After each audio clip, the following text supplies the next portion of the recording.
Imam depan, makmumnya jaga semeter-semeter. Ya Allah, innalillahi, ngapa masih banyak yang bodoh nih. Agak naik mobil wong 8 itu naik mobil bangan empit-empitan di mobilnya. Pilihan semayang ngadep Allah, takut sama aturan manusia, ditakuti oleh penyakit. Penyakitnya mungkin sudah tak hati kan. Wallah, saksinya apa? Tidak usah banyak teori.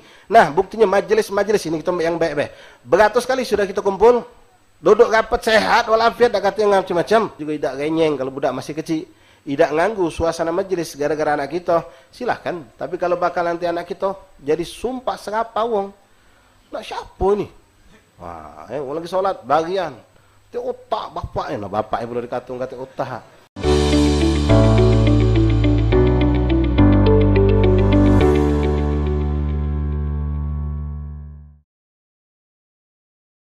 Bismillah.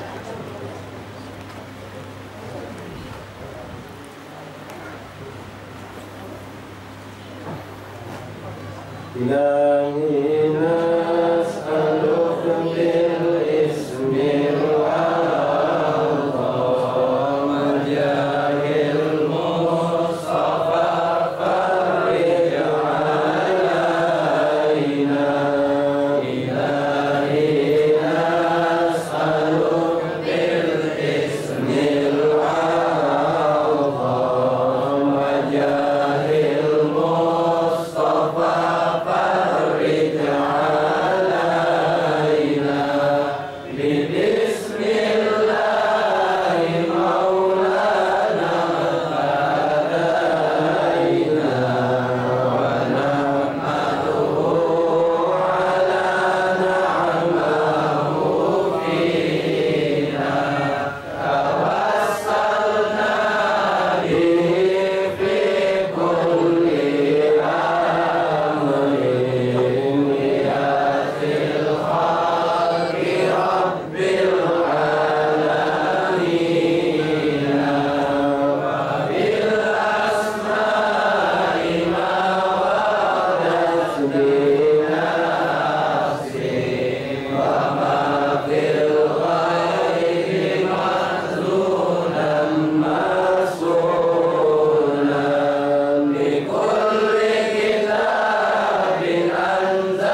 كمال الدين سعدا عظيم الحال تاج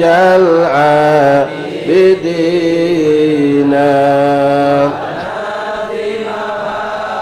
أبا بكر إماما هباه إلهه جاها مكينا إلى المولى تعالى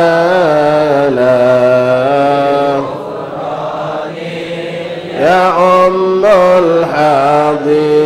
الحاضرين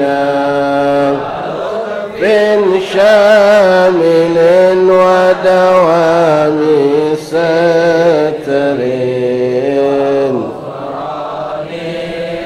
قل يا رب آمين يا الله بنا ونختمها بتحسين عظيم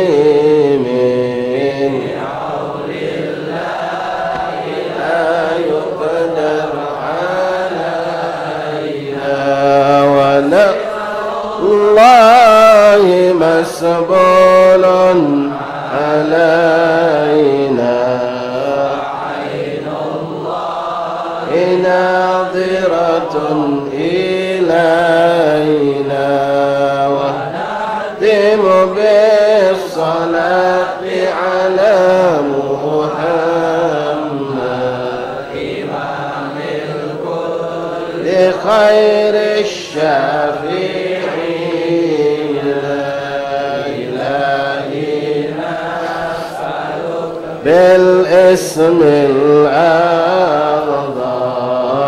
جاه المصطفى فرج علينا إلهي نسألك بالاسم الأعظم جاه المصطفى فرج عنا والمسلمين يا أرحم الراحمين. الفاتحة إلى سيدنا وحبيبنا شفينا قرة أعيننا سيدنا رسول الله محمد بن عبد الله صلى الله عليه وسلم أهل بيته وأزواجه وذريته وأنصاره وأصحابه وأحباب أجمعين ثم إلى أرواح ساداتنا أولياء الله المقرن في مشارق الأرض إلى مغاربها برها وبرها ثم إلى أرواح ساداتنا أولياء مؤلف كتب النافية مصنف كتب النافية مشايخ الحضر والأذكار والأوراد والأحزاب والمنزومة والصلوات والدعوات والمناجات كلهم أجمعين خصوصا قرأنا كتبهم وأورادهم وأحزابهم ومنزوماتهم صلواتهم دعواتهم نجاتهم في معهدنا في مجالسنا في أيامنا في أوقاتنا خصوصا صاحب القصيدة الإمام أبي بكر بن عبد الله رسول الأكبر والحبيبنا الحبيب عبد الله بن علي محمد الحداد وصاحب الكتاب الحبيب محمد بن سيم بن عبد الله الحبشي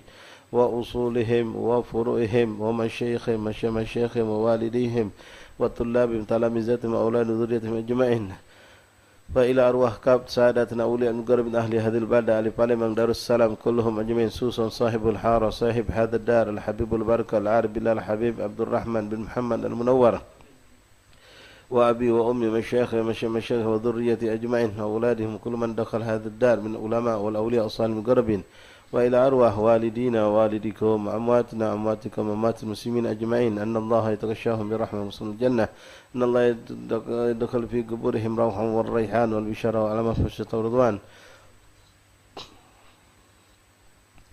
وأعلن أن الله يفتح علينا عليكم فتوح العارفين فقنا ويكم في الدين علمنا ويكم إن الله جميل أحوال الضال باطن رزقنا التقوى والاستقامة أن الله يفرج كربنا والمسلمين ويرحم المسلمين ويفرج المسلمين أن الله يقضي حاجاتنا حاجات والدينا جد مشايخنا جد إخوان أصحابنا أحبابنا ومن حضر معنا خاصة من غاب عنا يا رب من حج الدنيا والآخرة مع السحال والجمال وأن الله يشفي مرضانا خصوصا من أوصانا بالشفاء من إخواننا أصحابنا أحبابنا طلاب أولادنا سيد حسام بن عبد الله بن عثمان المدحي وبغازي بن طاهر بعقل وكل من أوصانا بالشفاء وأبو بكر بن عبد الله الحبشي وابن أحمد وكافة مشايخنا أساتذتنا إخوان أصحابنا أحبابنا الله يشفيهم شفاء عاجلا شفاء لا يرزقكم من العالم على دين صالح جالبة لكل خير دافعة لكل شر أنا ولكم جميع مسلمين إلى حضرة النبي فاتحة.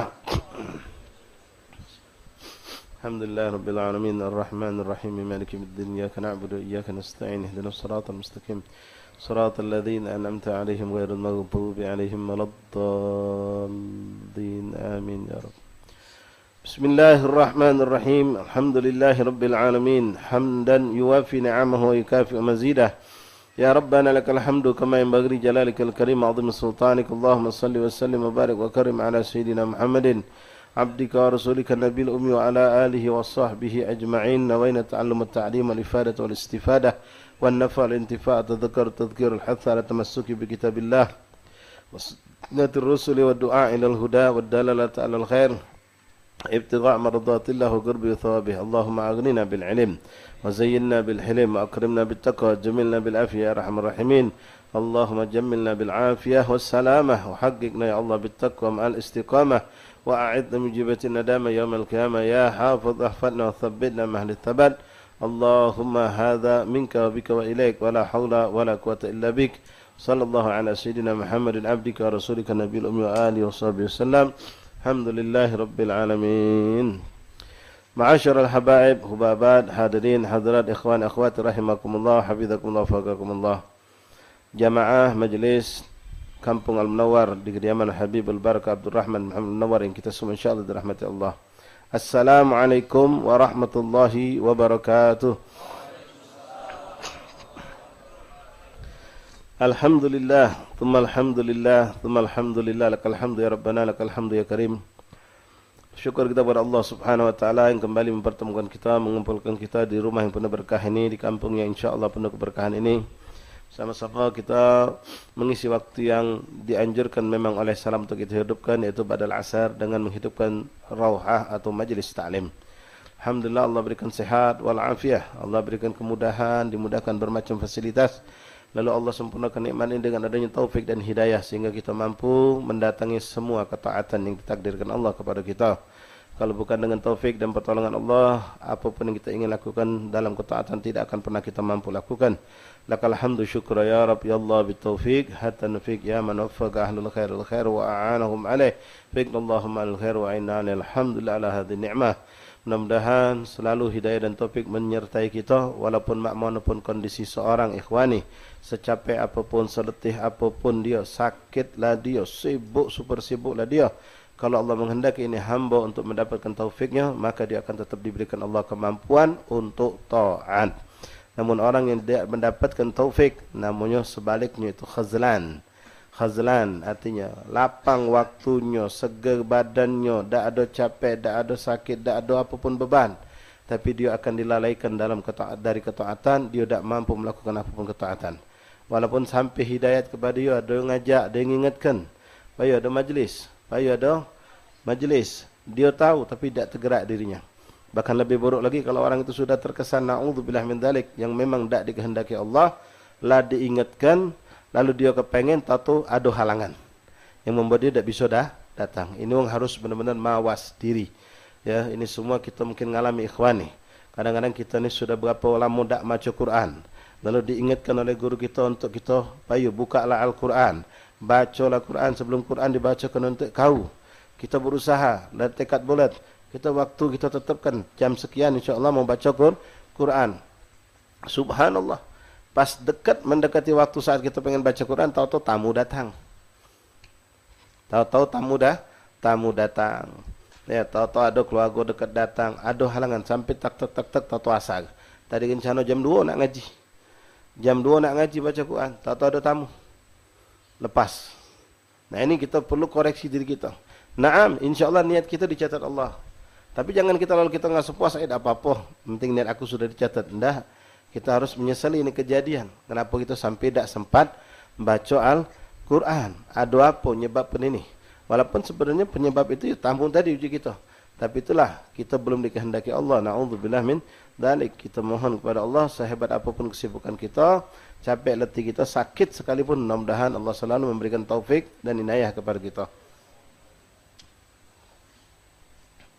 Sehingga alhamdulillah kita bisa terus istiqamah dalam melakukan segala bentuk ketaatan. Dan inilah orang-orang yang dicintai Allah.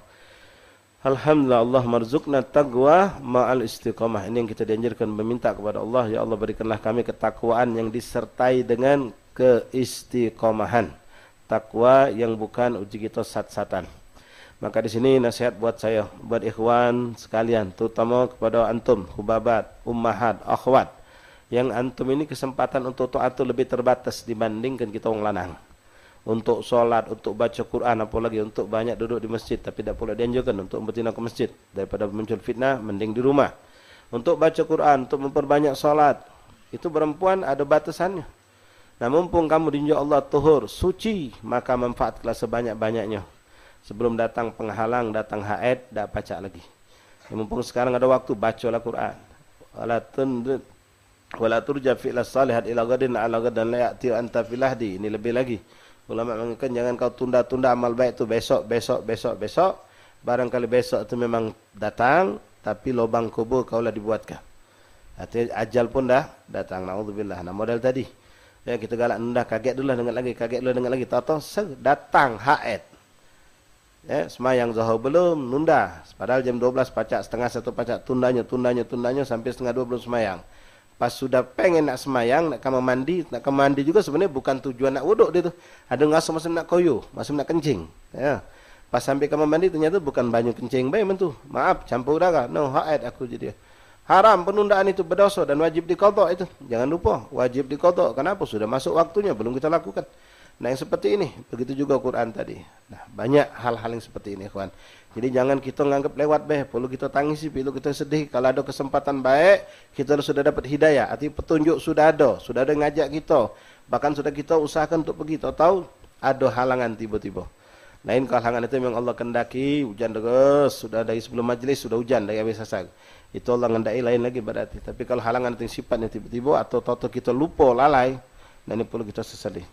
Baiklah habaib ubabat hadirin hadirat rahimakumullah, alhamdulillah lakal hamdu syukrah ala ni'mat taufik wal inayah wal hidayah dari Allah Subhanahu wa taala hingga kita bisa kumpul kembali di rumah yang penuh berkah ini. Melanjutkan pelajaran kita dari kitab Fathul Ilah bima yajibul 'abd lil maulah lil Imam Al-Habib Al-Allamah Mufti Syafi'i Diyarul Haramain Al-Habib Muhammad bin Husain bin Abdullah Al-Habsyi. Masih kita dalam pembahasan mengenai faslun, mengenai menjelaskan tentang perkara-perkara yang makruh di dalam salat. Hal-hal yang dimakruhkan di dalam salat. Halaman 61. 61. Kemarin yang di lembaran 60 sudah kita baca, kita ulangi dikit tak jadi masalah. Lalu kita sambung dengan yang tertuang di halaman 61. Ma'asyiral ahbab rahimakumullah. Kemarin sudah kita jelaskan. Pertama, secara mujmal, secara global, secara umum, apapun sunnah Rasulullah di dalam salat, yang kita bahas tentang salat ini ya, di luar salat pun sama hukumnya. Yang kita lalaikan, kita tinggalkan dengan sengaja, maka hukumnya menjadi makruh. Apapun sunnah Rasulullah itu. Ya, kita mampu melakukan tapi tidak kita lakukan, maka makruh hukumnya. Kecuali kalau memang ada tuntutan untuk kita memang meninggalkannya. Seperti yang kita gambarkan di saat kita salat jadi masbuk. Salat jadi masbuk. Salat masbuk. Imam sudah Allahu Akbar. Imam sudah waladdallin amin. Kita baru masuk Allahu Akbar. Macam jangan usah baca doa iftitah lagi. Langsung masuk baca Fatihah. Nah, saat itu memang kita dianjurkan melepaskan sunnah ini. Kenapa? Kita dituntut ngejar yang wajib dulu. Karena yang wajib ini kalau tidak cepat kita kejar, akan lepas dari kita. Nah, itu contoh.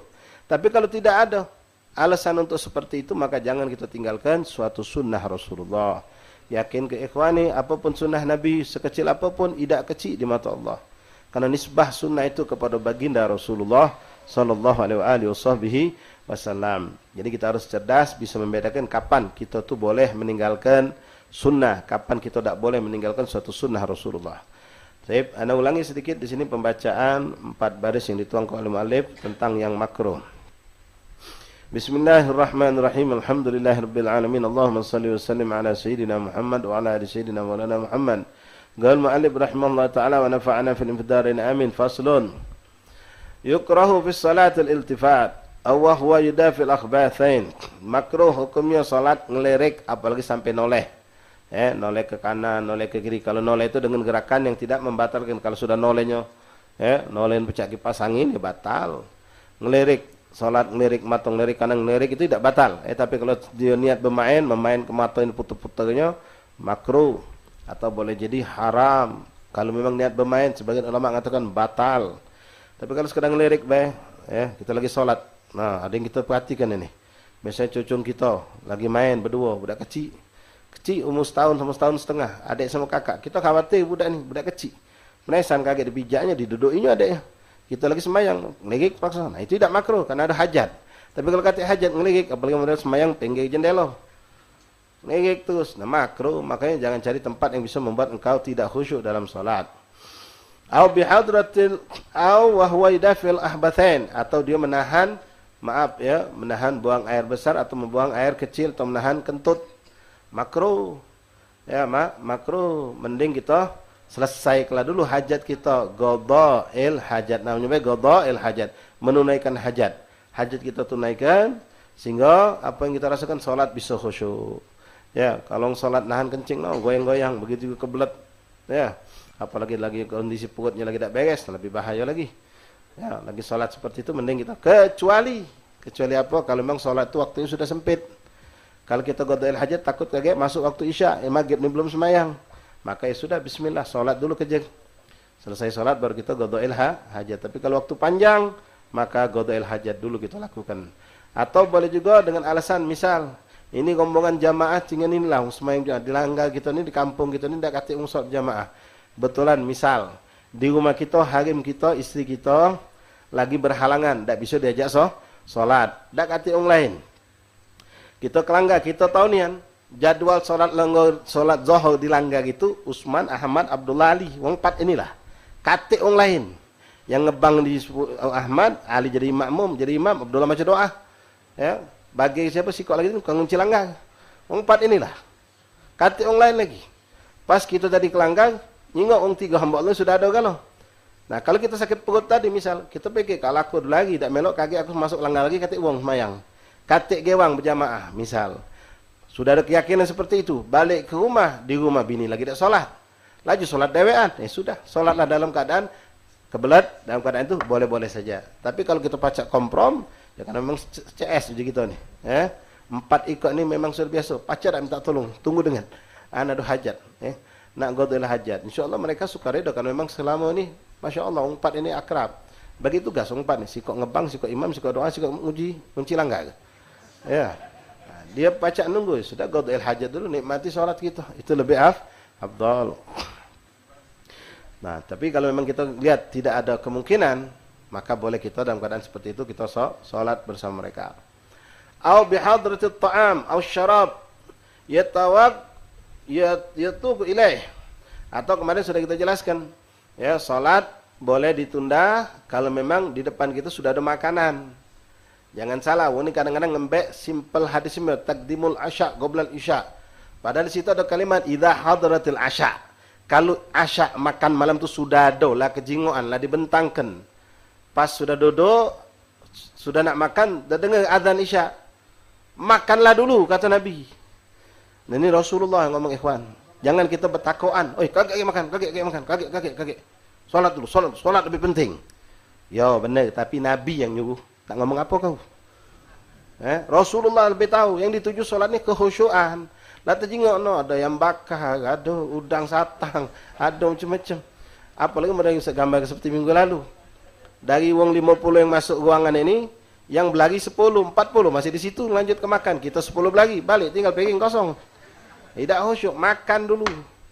Makanlah dulu. Lain kalau belum, misal tahlilan. Selesai tahlilan, lalu terdengar adzan isya, makanan dia juga. Habis tahlil diajak masuk juga. Ya solat dulu, belum terjengok makanan tadi. Nah, itu ya, jadi jangan salah. Taqdimul asya qabla isya itu ringkasannya. Tapi ada kalimat seperti idza hadratil asya. Kalau memang makanan itu sudah terjengok. Apalagi yang lebih parah lagi, terlalu berlebay uji bahasa kamu tuh. Wong lagi makan tahan berhenti, ninggal ke nak solat dulu. Tidak seperti itu tuntutan syariat. Ya, lagi makan, lain lagi urusan dunia yang lain, pekerjaan boleh tinggalkan. Namun ada beberapa hal yang kita disunahkan lanjut ke pekerjaan kita. Misalnya ente suruh lagi nyagong sakit, ente lagi nyagong mak ente lagi sakit. Banyu impus ni tinggal seperempat, jalan degas. Suster tadi ngomong, bapak nanti kalau tinggal sedikit kabari kami, biar diganti impusnya. Ente nyingok ini, adzan terdengar langgar di rumah sakit itulah. Ente nak, oh tidak bisa nih, harus sana semain jamaah nih, harus sana. Tinggalkan mak ente. Impusan habis. Sus dekat ini tahu balik ke main tim mengap-mengap. Berdosa. Tidak macam itu. Syariat menganjurkan tunggu. Belum ada gantinya, tunggu tidak apa-apa. Nunda sholat berjamaah ini tunggu dulu tidak apa-apa. Dalam hal yang seperti ini. Seperti yang pernah kita gambarkan, kita baru nak keluar adzan. Biasa kalau adzan kita keluar atau sebelum adzan kita keluar ke masjid. Tahu-tahu datang tamu dari jauh.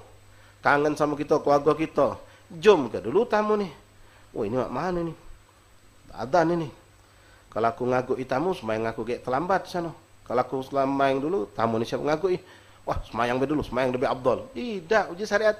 Aguk tamu dulu. Jom ke tamu dulu. Rapi ke dulu tamu kau. Tamu jauh ini. Kalau tamu tiap hari ngaguk rumah kita, nongkong rumah kita, cecak tak tahu. Ini tamu dari jauh. Tamu dari jauh datang nih. Sambut itasnya, ajak duduk dulu. Ajak kelakar apa kabar, ahlak masahlan, unjuk banyu minum. Sudah rapi galau, bila perlu kita ajak dia solat sama kita, kaget. Habis makan, ajaklah makan dulu. Tidak apa-apa seperti ini. Yang ini pun terjadi bukan setiap saat, sesekali kita alami. Hakata. Tapi kalau kita berdagang, ya tinggalkan dulu. Lagi ada gawen, apalagi na'udzubillah, cuma gawen-gawen tak keruan lewat HP segala macam nonton TV, ya tinggalkan. Nak lagi apapun adegan TV itu tinggalkan. Wahakata. Taib. Kemudian syarat benar. Wa tashbikul asabi, kemudian merangkul merajut jari seperti ini makruh dalam salat, di luar salat pun makruh.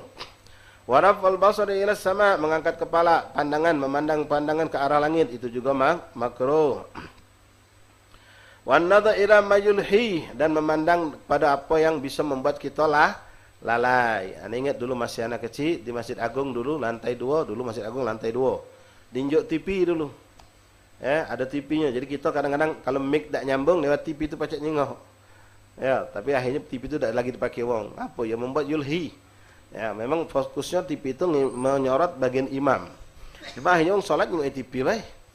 Yang solat tadi itu nyengok TV dia bukan khusyuk dengan solatnya. Nah, apapun yang membuat kita lalai kita tinggalkan. Termasuklah ya gambar-gambar di sejadah, kadang-kadang ada gambar-gambar yang tak patut. Jangan. Ya, termasuk ini juga. Cuma ini pandangan ya terserah masing-masing ya.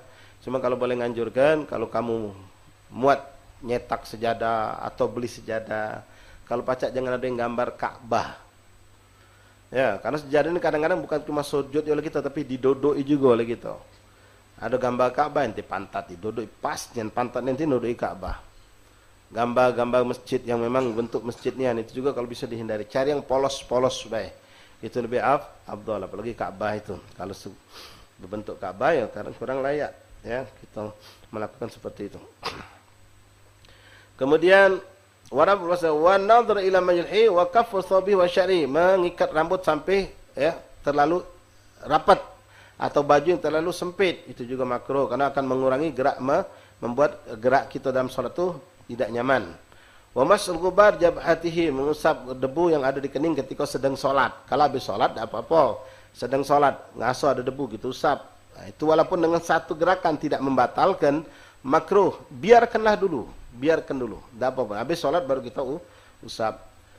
Wa tasa'ub, angop itu. Jadi jangan sampai kita biarkan ngangop itu terbuka mulut tanpa kita tutup, disunahkan ditutup. Pakai tangan, nak tangan kanan boleh, tangan kanan macam ini boleh. Abdulnya macam ini. Nak lebih abdul lagi jangan tangan kanan, tangan kiri. Macam ini pakai putih boleh. Abdulnya lagi hitamnya ini ya pakai ini nutup. Ya, ini sudah pakai tangan kanan, tangan putih pula. Ahlan wa sahlan. Tangan habis dia hawa ini salaman hubung pula. Ya. Kalau macam itu boleh tidak salaman. Ya, bukan karena corona bukan. La ilaha illallah. Jadi tangan kiri sunnahnya afdalnya ya, tangan kiri tutup macam ini. Atau boleh ditahan. Ada orang ya, Anda perhatikan ba'du solehin, kita perhatikan mereka nahan sambil ditahannya macam itu. Ada apa-apa. Cuma memang kalau nak lega tu kita bukakan. Labas, yang penting jangan pakai suara pula. La ilaha illallah. Wal mubalagha fi khafdi ar-ra's fi ruku'. Terlalu menunduk, terlalu berlebihan nunduk ketika rukuk, itu jangan juga makruh ya, diurasakan kepala kita sejajar dengan bahu kita. Wa wada'u yadihi ala hasiratihi. Nah, ini jarang dilakukan, tapi kalau ada yang lakukan hukumnya makruh. Salat ngengkeng. Bertolak pinggang itu makruh. Wal busaku qabl gibalil wajhi wa an yaminina. Sekarang sampai di situ kemarin ya. Bismillahirrahmanirrahim. Kemudian termasuk makruh itu meludah. Ludah di sini tentu bukan cuma ludah. Kalau ludahnya banyak ludah, ya tentu mungkin tidak kita lakukan. Cuma kadang-kadang mungkin ada sesuatu pas lagi sholat atau ada ngaso yang tidak lemak di lidah kita, di mulut kita. Nganjel kita keluarkan pakai lidah kita. Nah, ngeludah ini dalam sholat kemana ngeludahnya? Jangan ke depan. Makruh. Ya ke kanan. Makruh. Kemana? Ke kiri sunnahnya. Ya, atau lebih gampang lagi ambek. Sampai ke di jari inti. Jari inti kan kering. Barang itu kan basah, biasanya nempel. Udah. Selesai. Ya, atau di tangan inti gini kan. Boleh juga. Atau juga boleh ke bawah. Bukan ke depan, ke bawah. Itu juga boleh. Kalau memang ada kotoran sesuatu yang mengganjal di mulut kita yang harus kita keluarkan. Yang sekiranya kalau kita telan bisa membatalkan sholat. Ya, kalau sesuatu yang kecil itu seperti beras, sim-sim. Ada terasum yang di lidah kita ada benda, sesuatu. Ente telan bisa membatalkan sholat. Ya, kalau tidak sengaja sujud sahwi. Kalau tidak sengaja, tetelan, tidak sengaja. Beda kalau sengaja kan. Ya, tapi ini di luar puasa ya. Kalau puasa babnya lain lagi, batal itu kalau sengaja walaupun sedikit. Dan dalam sholat kalau tidak sengaja sujud sahwi. Nanti kita masuk bab sujud sahwi. Ya, kalau sengaja bisa membatalkan sholat. Nah, itu keluarkan. Ya, kadang-kadang maaf pakai siwak contoh. Siwak yang masih baru. Siwak yang masih baru kebetulan agak kurang, mungkin siwaknya kurang yang cantik nian. Jadi pas kita pakai, ya, ada berapa serbukan itu yang lepas masuk di mulut kita. Lalu kita sholat ya, otomatis kita keluarkan.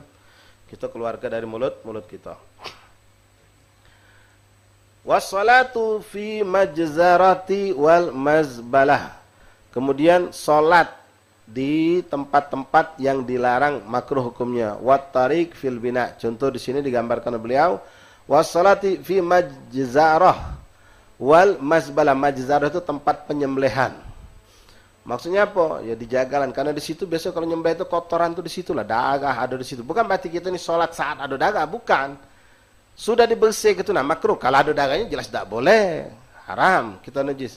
Nah, sholat di tempat wong jagal, di situ tempat dia bersihan, tempat macam contoh kamar mandi yang di situ kita suka buang air, ya. Kita bersihkan. Yakin kita sudah ada najis di keramik, lantai licin. Kita sholat, tetap makruh hukumnya. Kalau di situ ada tempat qadha'il hajat, haram hukumnya. Kamar mandi kan ada yang tidak kata tempat qadha'il hajat. Nah, itu hukum sholat di situ makruh. Tapi kalau tempat qadha'il hajat haram. Nah, tempat yang seperti pertama tadi tidak ada tempat qadha'il hajat, cuma kamar mandi baik, tempat cucian, tempat bersalin, ya. Itu kalaupun bersih itu makruh hukumnya. Nah, tempat ini majzarah wal mazbalah, tempat sampah, tempat orang biasa numpuk ke sampah, ngumpul ke sampah. Ya, bukan berarti saat ada sampahnya. Kalau saat ada sampah jelas-jelas tidak boleh menghinakan Allah. Ini sampai sudah dibersihkan, sudah diangkut oleh tukang sampah, lalu kita bentang sejadah di situ sholat, kering misalnya, makruh hukumnya. Karena itu tempat yang biasa digunakan tempat yang kotor, yang najis, sedangkan kita nak ngadap Allah. Kemudian wat-tariq fil bina, kemudian jalan. Di tengah jalan yang mana di situ wong lalu lalang di dalam macam ini di masjid, di surau ya.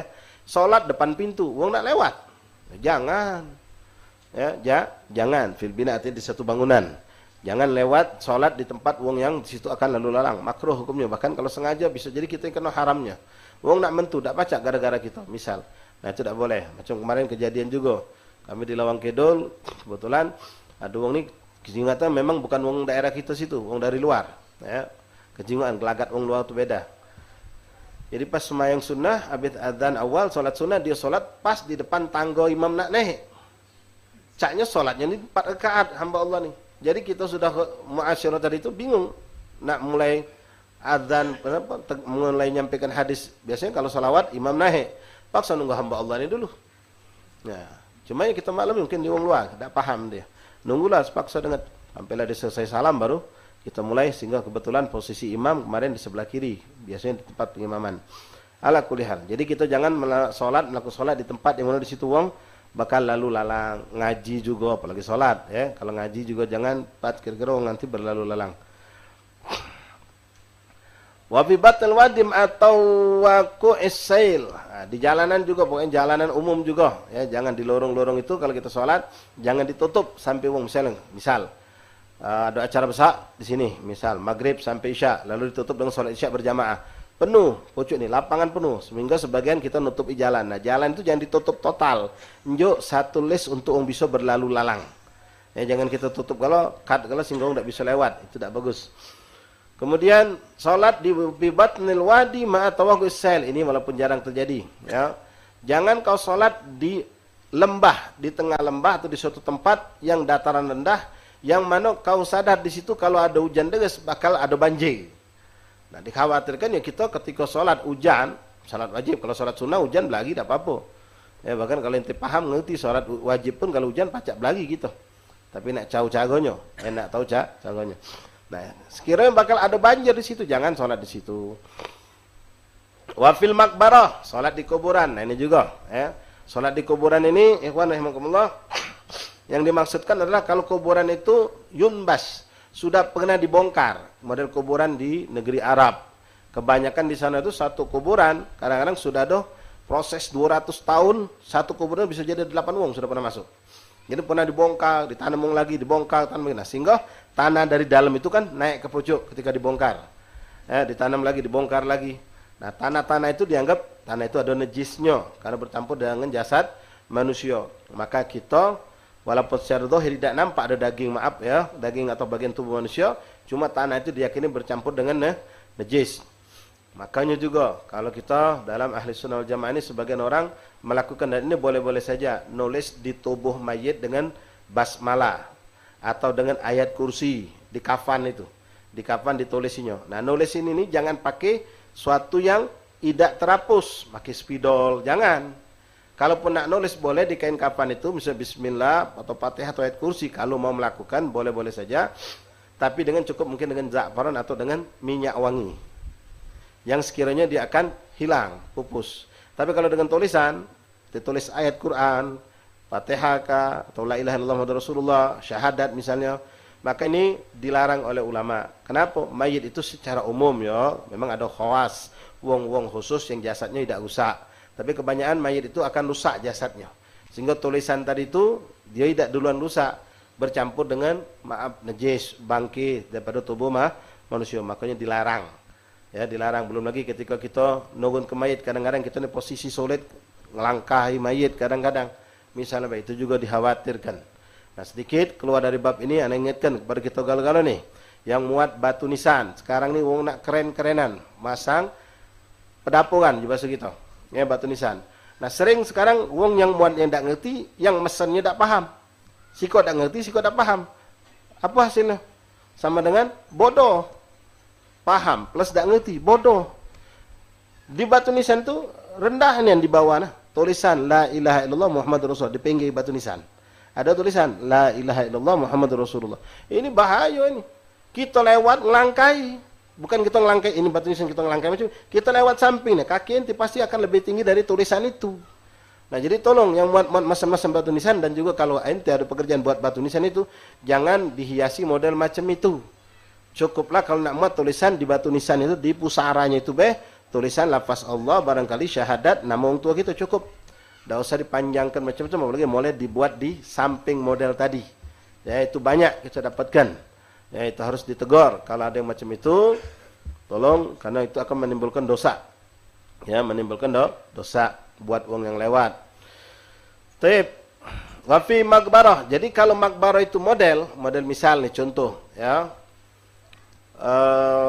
Ya, gobar Rasulullah mungkin terlalu tinggi kita tunjuk contoh. Magam sebagian habaib aulia, kadang-kadang contoh kalau antum pernah ada di Sewun, magam Habib Ali bin Muhammad bin Hussein Al-Habsyi, gubahnya itu besarnya mungkin 2 kali ruangan ini, gubah Habib Al-Habsyi. Di tengah-tengah cuma ada satu kuburan. Magam beliau itu pun pakai tobut. Selebihnya kosong tanah. Kalau tidak salah cuma ada satu lagi di pojokan, satu makbar. Jadi seluarnya kosong. Nah, di sampingnya pun makbaro banyak. Cuma ada jalan itu pun disemen rapi. Maka ketika orang sholat seperti di situ, ya sah-sah saja. Karena di situ kuburan itu ya yakin kita, magom Habib Al-Habsyi tidak pernah dibongkar. Dan di situ tidak ada magom. Maka boleh-boleh saja. Tapi kalau kita sholat di magom, di tanah yang sudah pernah dibongkar, itu yang makruh. Dan juga ya salat itu bukan nyembah kuburan. Ya, bukan nyembah kuburan. Banyak kita dapatkan di banyak negeri. Di Hadramut kita dapatkan juga ada beberapa tempat makbarah itu di tengah masjid. Karena sejarahnya dulu masjid itu kecil. Makbarah ini di luar masjid. Karena pelebaran akhirnya makbarah menjadi di dalam masjid. Seperti makgobernya Rasulullah SAW. Dulu makam Rasulullah tidak di dalam masjid. Di samping masjid Rasulullah. Ya, di samping masjid banding rumah Rasulullah SAW. Karena pelebaran sehingga posisi magam Rasulullah sekarang berada di dalam masjid. Nah, orang yang sholat di belakang magam Nabi, ada namanya di situ zawiyah, tempat pengambenan daripada kelompok Ashabus Sufha, ya, Sufha Abi Hurairah dan kelompoknya. Di situ ada pengambenan di belakang, posisi di belakang magam Rasulullah. Kalau kamu umrah haji jangan tidak mampir ke situ. Ya, Raudhah memang harus kita kejar, tapi ini juga tempat sangat berkah. Nah, posisi di belakang magam Nabi. Apa tak boleh kita sholat belakang magam? Ya boleh baik. Semayang di samping magam, boleh baik.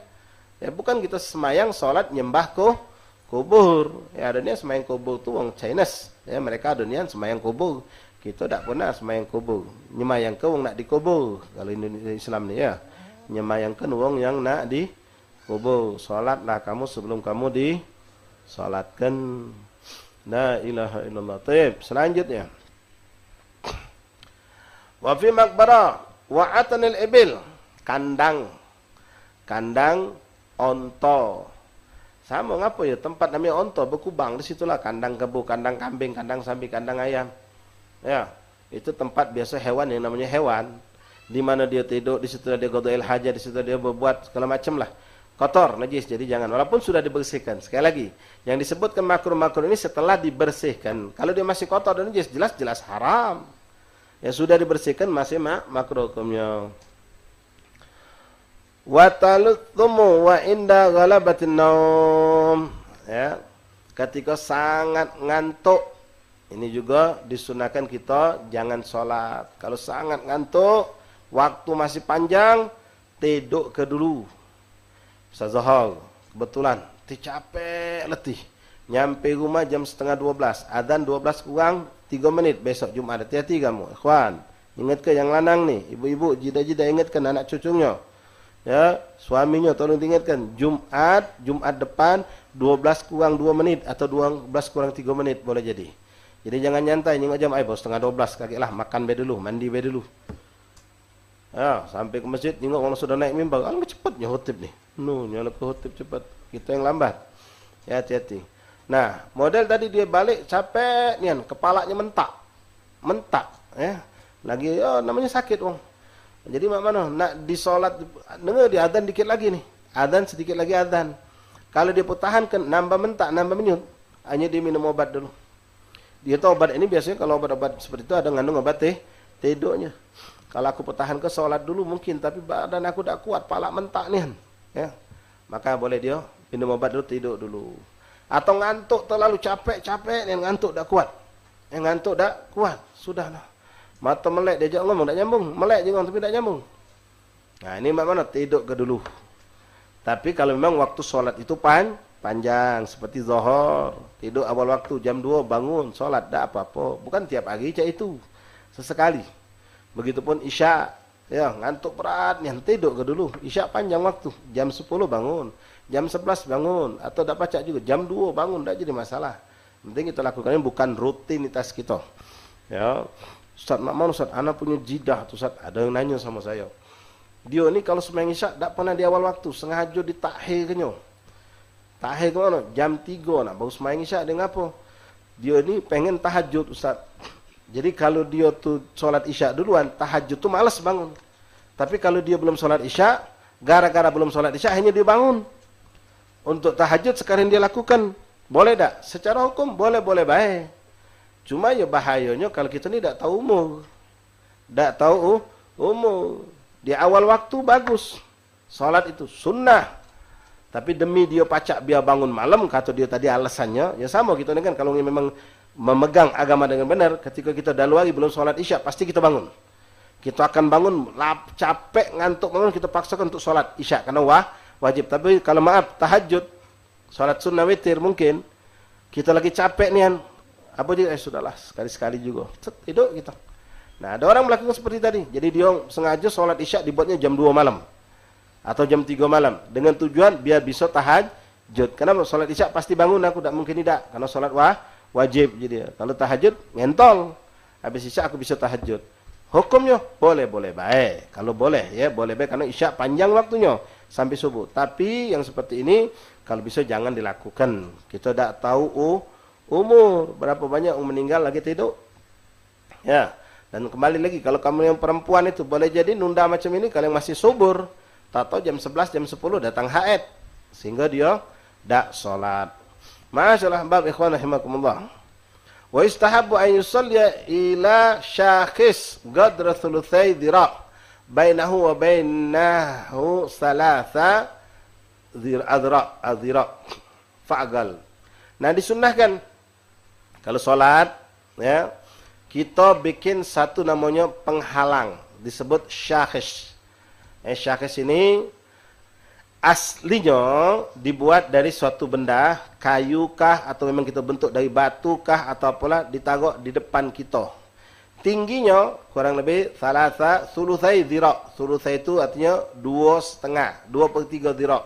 1 dhira' itu seperti ini ya, sezira' kurang lebih. Nah, sezira' sama ini 2/3-nya.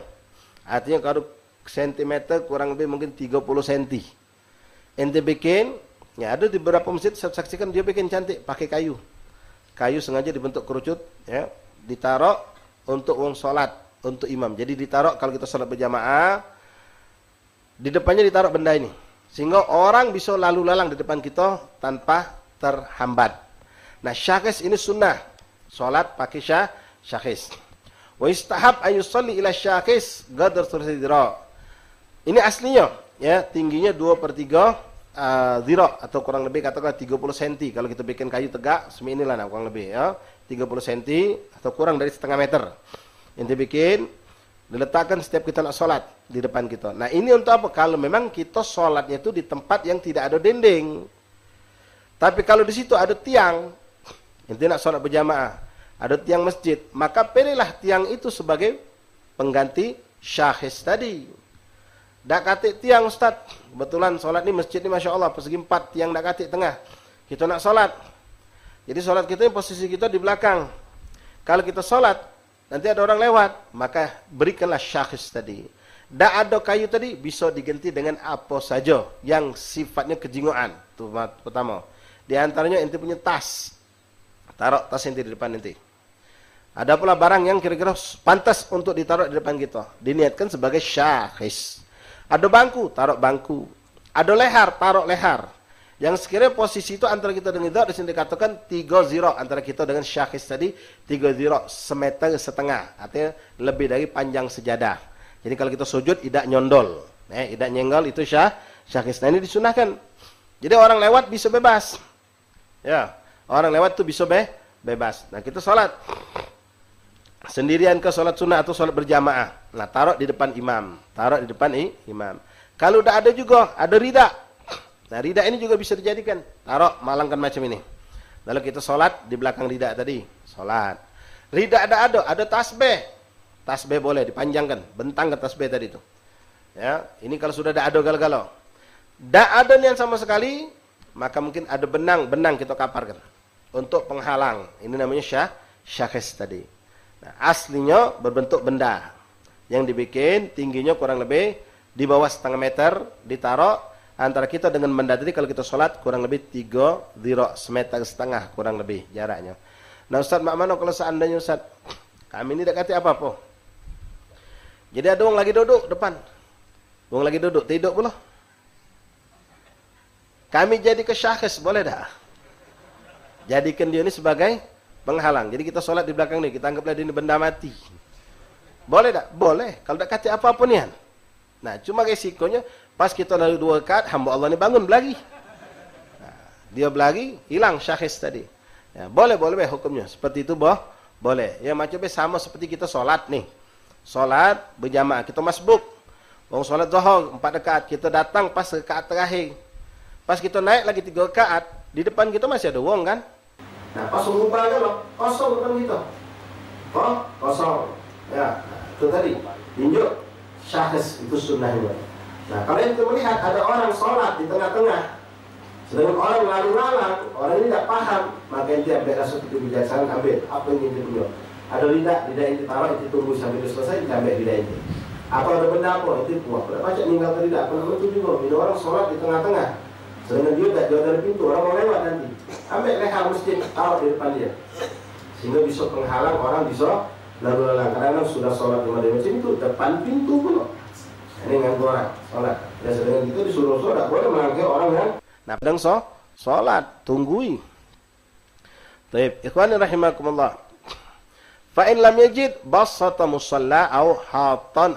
Kalau dah ada galau, maka kau boleh jadikan syahis itu bentangkan sejadah. Musalla, basata bentangkan, musalla maksudnya sejadah. Ya, sejadah bentangkan sejadah itu juga sudah cukup. Cuma kadang-kadang sejadah orang tak lihat, ya, bentuk kita ada bentuk sesuatu atau ini sudah maksimal, ya, sudah minim, tidak ada lagi apapun, tidak ada benda, tidak ada sesuatu yang bisa kita taruh, kecuali ya sudah sejarah tadi atau hatun buat garis, garis di depan kita. Wa inda budaf'ul marin hina idzin, dan disunahkan ketika sholat, kalau dong lewat, halangi. Ya, ini paling parah keadaan kalau sudah inti sholat di Masjidil Haram. Haram Mekah, Haram Madinah itu, woi, tidak paham gitu, tidak hukum mereka itu. Ya, kita sedang Allahu Akbar, cepat lewat dia sekendak itu, belum lagi kalau lagi tawaf juga. Orang lagi tawaf tuh kadang-kadang dia pengen ngotot nyelesai ke tawaf, tanggung setinggal putaran lagi. Wong sholat sudah masih dia tawaf, wong lagi sholat dia putar sholat. Nah ini haram hukumnya. Lewat depan wong sedang sholat itu haram hukumnya, bahkan berat hukumannya. Sampai Nabi mengatakan kalau tidak salah lebih baik kau nunggu 70 tahun berdiri daripada kau melewati wong sholat itu. Nunggu sampai 70 tahun itu lebih abdul buat kau daripada kau melewati wong sedang sholat. Tapi mana kalau model tadi saat kita ni nak keluar, nak cepat. Kita tunggu kawan, tunggu abah kita di bawah. Sedangkan wong sholat depan pintu. Nah macam tadi caranya. Ente taruh sesuatu di depan dia, lalu ente lewat, ente ambil lagi barang ente tadi. Paham? Ya, kalau dong sholat kita punya lidah nih, bentangkan lidah, lalu kita lewat di depan lidah. Setelah itu ambil lagi lidah kita. Kalau memang kita buru-buru nak keluar. Nah, kalau tidak ada jalan lain juga terpaksa. Yang dosa sebenarnya orang itu. Kenapa dia melakukan sholat di tempat wong yang berlalulah lalang? Jadi hati-hati. Jangan itu menjadi sebab orang mendapatkan dosa. La ilaha illallah. Wa yunda budaf al-marin hina idzin. Cegah. Ada orang lagi sholat, orang nak lewat, cegah. Nah, budak kecil kadang-kadang. Ya. Hati-hati ikhwan. Bawa anak ke majlis, bawa anak ke masjid, ibu-ibu, ummahat. Ya. Bagus, niat kita pengen dapat berkah, apalagi berkah rumah wali, rumah orang soleh, berkah majlis, kita pengen bagus, tapi lihat kondisi anak kita. Kalau anak kita ni memang Masya Allah, anaknya kalem, lembut, tidak banyak bermain, tidak banyak tingkah, apalagi berpenesanan, tidak.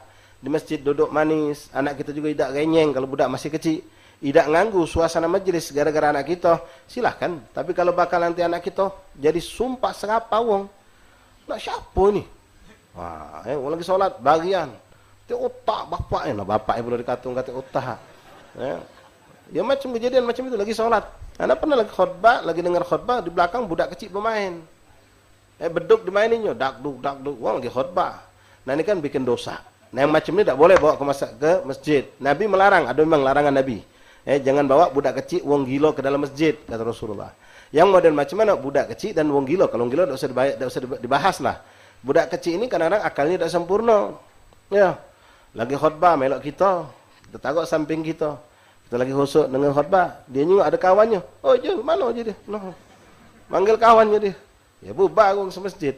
Jadi yang memang budak ini pacak diajari. Duduk manis, mantap, silakan.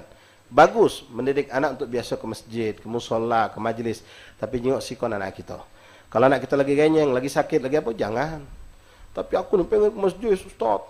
Pengen aku tak galap saya, aku pengen istiqomah. Bagus, tapi anak kau jadi sumpahan wong galak tak? Wong mengut kalau nyengok anak kau nangis, akhirnya kita pegal anak kita nangis, kita cobeti tambah nangis lagi. Jadi ya sudah. Alhamdulillah, Ustaz Muhammad ada streaming, duduk di rumah. Anak lagi tak sehat, duduk di rumah. Daripada ngawak anak kita bikin heboh. Jangan. Wa hakadha ikhwani. Wa yahrumu mururu hina idzin ila idza shalla fit tariq. Dan kalau ngelawang salat, kita lagi salat, wong lewat, kita suruh cegah. Kenapa? Jangan sampai lewat. Besar dosa ini. Maka kita jangan pula lewat depan wong. Kita jangan jadi fa'il pelakunya, jangan. Wa yahrumu, haram hukumnya, murur, berlalu hina idzin ketika orang sedang salat. Illa, kecuali idza shalla fit thariq, kalau itu salatnya di tengah jalan. Salat depan pintu. Tak katik jalan lain kita nih, tak pacak mentas. Sedangkan kita dibutuhkan di bawah harus cepat turun, misal. Ya sudah, paksa lewati. Cuma ada cara yang seperti kami gambarkan tadi, ya. Ada sesuatu yang bisa kita letakkan, kita taruh, kita letakkan di depan wong salat tadi, ya kita lewat selamat, kita ambek, kita taruh. Itu lebih afdal. Au marra li furjatin fi saffil mutaqaddim.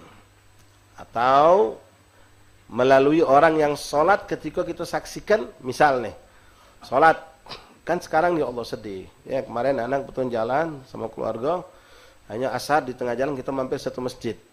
Salat. Pas kita masuk, nyengok ada wong. Wong ini tidak paham. Rasanya bukan satu gelombongan dia mungkin, pencak-pencak. Salat berjamaah dia. Salat berjamaah macam mana? Berenggang-genggang. Imam depan, makmumnya jaga semeter-semeter. Ya Allah, innalillahi. Ngapa masih banyak orang bodoh nih? Ya, orang bodoh buyan. Bingung gitu. Agak naik mobil, orang 8 itu naik mobil lebangan, empet-empetan di mobil deh. Perjalanan sejam, setengah jam. Giliran semayang ngadep Allah, takut sama aturan manusia. Ditakuti oleh penyakit. Wallah penyakit corona itu mungkin sudah tak katik lagi mungkin. Fitnahnya masih banyak nih. Fitnahnya yang lebih banyak sekarang lagi gencar lagi nih. Penyakitnya mungkin sudah tak katik kan. Wallah saksinya apa? Tak usah banyak teori. Nah, buktinya majelis-majelis ini kita yang baik-baik. Beratus kali sudah kita kumpul, duduk rapat sehat walafiat, tak katik yang macam-macam. Tak usah pakai teori, fakta ini ada. Kamu yang ketakutan terus itu. Duduk sini biar aman diri kamu. Gabung sama kami sini berzikir, duduk sama Allah. Duduk ingat Rasulullah. Sehat, bukan sekali dua kali, beratus kali kita duduk model macam ini. Sehat kita dah kata macam-macam. Bukan kita petantang-petantang, tapi memang kami sudah merasa merdeka, akal sudah sempurna, sudah normal kalau hidup sudah normal. Oh jangan, orang tua tak boleh. Ini ada neksian nih. Seorang dokter yang melarang bapaknya bergaul sama masyarakat. Ada tahlil, bapaknya tak boleh mentu. Ada jenazah tak boleh mentu. Kawinan pun kalau tidak keluarga dekatnya tak boleh mentu juga. Ngapa? Bapak tu rentan, orang sudah tua. Allahumma shalli Muhammad, Allahumma shalli Muhammad. Habaib kita nih, tua-tua galau. Yang selalu duduk depan tua, salaman, beratus orang salaman sama mereka ini. Sehat walafiat. Ini bukan teori lagi sudah, fakta yang ada. Tak usah main teori lagi sudah. Fakta yang ada, kita semua alhamdulillah sehat walafiat dan kita nikmati ibadah kita. Sedih kita ngeliat kemarin, ya Allah, ngapa masih jahiliyah hidupnya? Saya paling kemarin itu pas sholat juga, pas sudah bubar wong itu kita udah galak gabung deh. Ya, pas sudah bubar kita sholat, ada enggak datang. Wong tadi nak berenggang, jadi kita rapatkan sab sunnah Rasulullah. Nah, pilihlah nak melok sunnah manusia atau sunnah Rasulullah. Apa sholat tuh? Nah, di sini sampai dikatakan melampaui ini, dengar nih ya, dengar. Njuk tahu wong masih berenggang-genggang itu. Anak tak kalau buka kartu wong ini. Anak pernah duduk dengan pengurus masjid besar di Palembang, kawinan bib, lebih rapat dari ini nah. Karena ustaz kalau ruangannya kecil, 4 akad nikah itu. Duduk, kiai-kiai ada di situ, imam-imam masjid, kita ustaz nih duduk. Pas ada ustaz sikok lagi masuk, macam tak adil lah, kamu lihat ada kondisi habaib ini. Ketika ada sikok yang pantas duduk, kita saling bergeser. Nambah rapat lagi, sampai rapat anian, sejam setengah duduk kami itu. Tapi sebagian uang-uang ini yang duduk berapat tadi, giliran semayang, nyuruh berenggang. Bingung tak kita? Fitnah kalau ini. Ya, giliran semayang berenggang nih. Tak boleh rapat. Bahkan ada rapat dimarahinya. Subhanallah. Nah ini lihat ini. Ya, bagaimana penekanan Rasulullah tentang sunnah untuk merapatkan shaf. Kita tahu ngelewati uang semayang itu haram hukumnya. Tapi kalau kau lihat di situ ada shaf yang masih kosong, tak diisi orang, kau boleh lewati 100 uang pun tak apa-apa. Lihat ini, hukum. Ya, demi apa? Untuk merapatkan shaf itu. Untuk mendapatkan shaf itu. 100 uang lah kau lewati tidak apa-apa. Apalagi cuma 4-5 orang. Demi apa? Padahal kita tahu hukumnya haram. Melewati uang sedang sholat itu haram. Besar dosanya sampai Nabi tadi ngomong, insya Allah saya tidak salah dalam riwayat hadis itu, 70 tahun atau 700 tahun Nabi ngomong. Kau nunggu sampai waktu selesai, harus nunggu sampai berpuluh tahun tadi, lebih abdul daripada kau lewati. Tapi ketika kau lihat ada itu, shaf kosong, kita di belakang, kita lihat shaf itu kosong. Uang ini sudah takbir, Allahu Akbar, sebelahnya sudah takbir, kita posisi macam ini misalnya, kita di sini, ini orang sudah takbir, shaf depan dia ini kosong. Kita nak ngajarin, kita tunggu dak kata yang maju. Maka kita boleh melewati 3 orang ini demi ngisi sop yang kosong biar rapat. Siapa yang nyuruh? Rasulullah. Siapa yang nyuruh? Syariat Allah. Jadi sudahlah, teori sudahlah. Tak selesai. Wallah, kalau kita ngikuti yang ada sekarang, lihat tambah parah. Sampai 5 tahun tak bakal selesai barangkali COVID ini.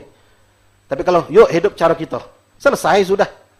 Hidup cara kita sudah selesai. Orang udah hidup normal, nyari rezeki sudah tenang, nyaman. Ya. Coba nanti naudzubillah, jangan sampai nih pemerintah kita Palembang atau Sumsel nggak ada ke PSBB lagi. Hati-hati mereka. Ya, umat sudah nikmat hidup, nyari rezeki sudah pacak bernapas. Perekonomian sudah mulai naik, nak dibuyarkan lagi. Hati-hati. Ya, cuma gara-gara ketakutan yang tidak jelas ini. Berapa banyak orang yang divonis mati COVID, pas sudah dimakamkan, dibongkar, dilihat ternyata negatif. Tanggung jawab siapa tuh? Tanggung jawab dia di akhirat nanti. Na'udzubillah min dzalik. Jadi hati-hati. Ya, sunnah Rasulullah salat rapat. Ini tolak ukur kita. Ya, suatu perbuatan yang haram dilakukan, tapi demi untuk merapatkan sop yang ada kosong, ente boleh lewati orang itu. Ente boleh lalui orang itu demi untuk ngisi sop yang kosong tidak diisi oleh orang. Shallu ala Nabi.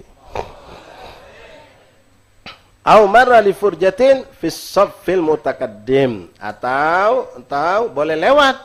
Kalau tadi kadang-kadang wong salatnya depan pintu, kita boleh lewat. Karena ini menghalangi jalan, dia berbuat salah.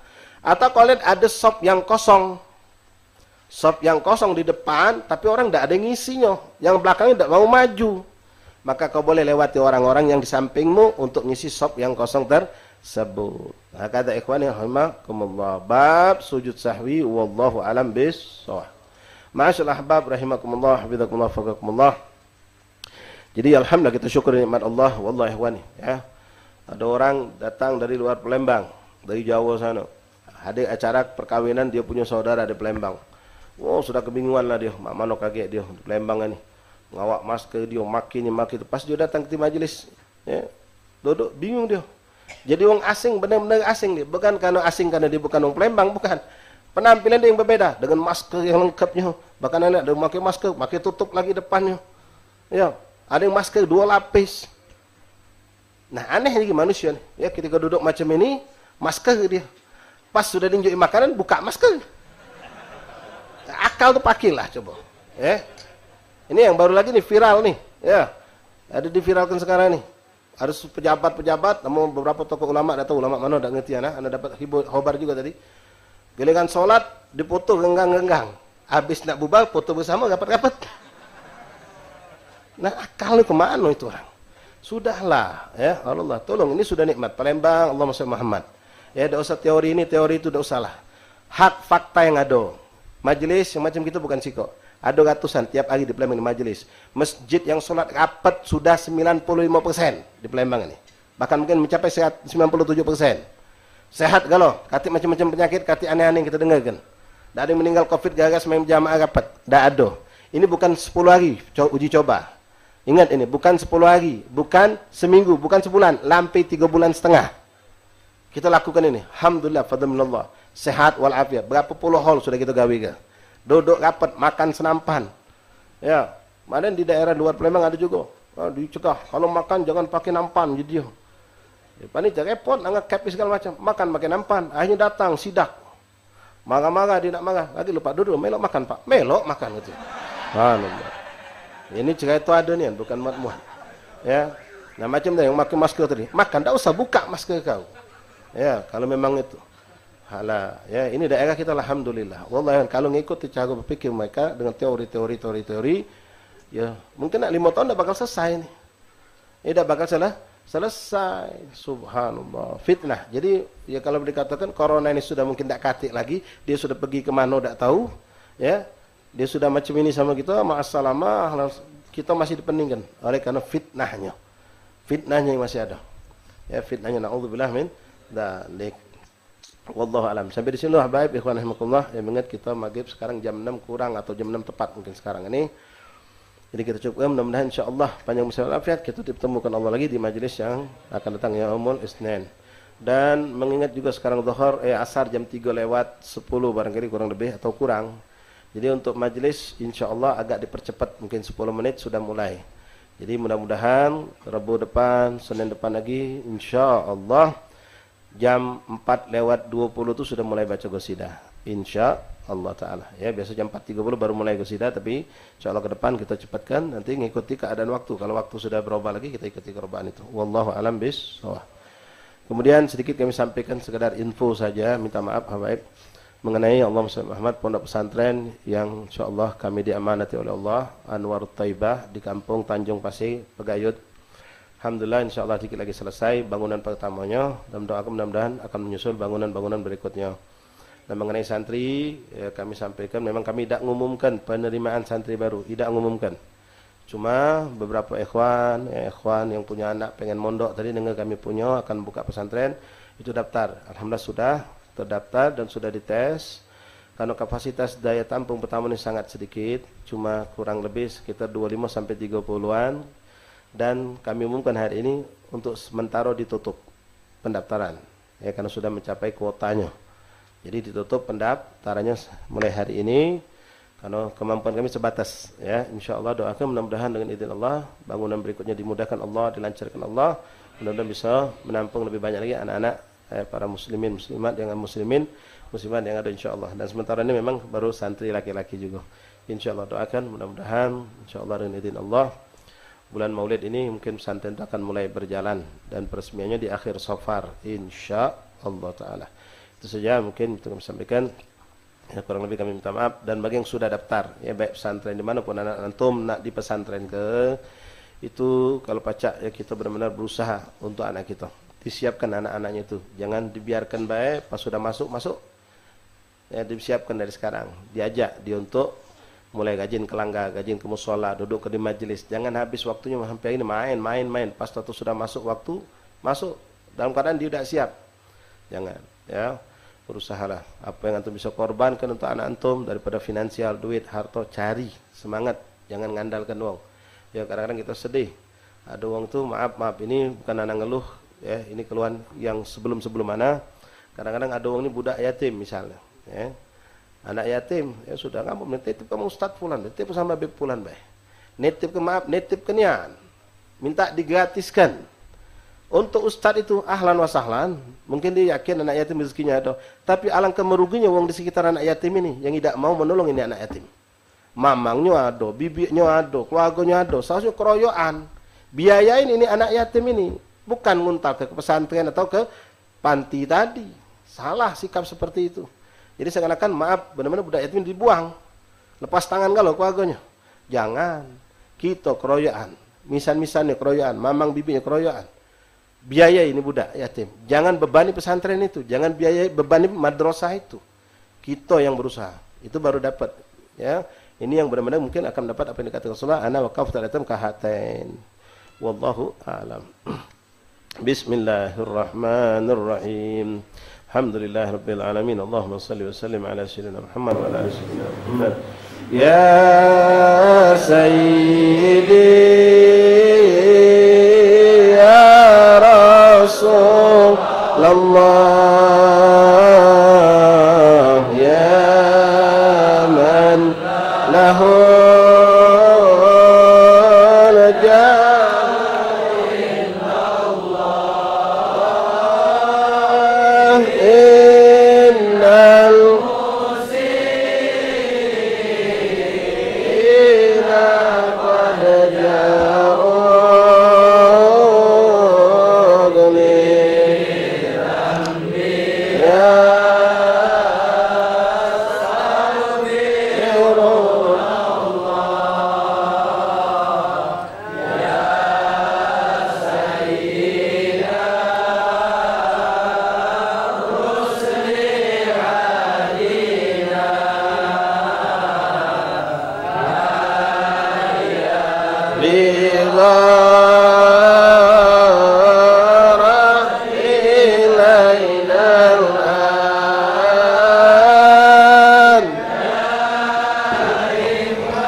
wa sirri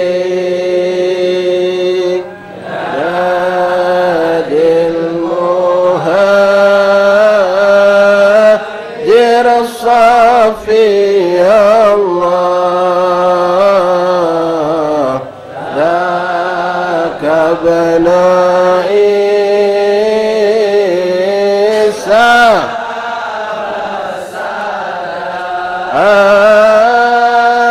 ثم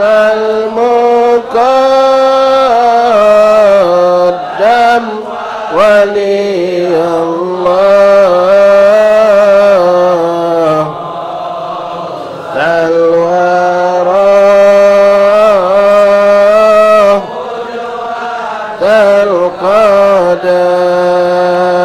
القدر ثم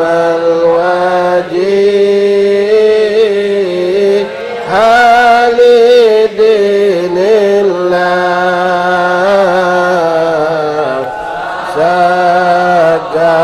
سقفنا ريك العدل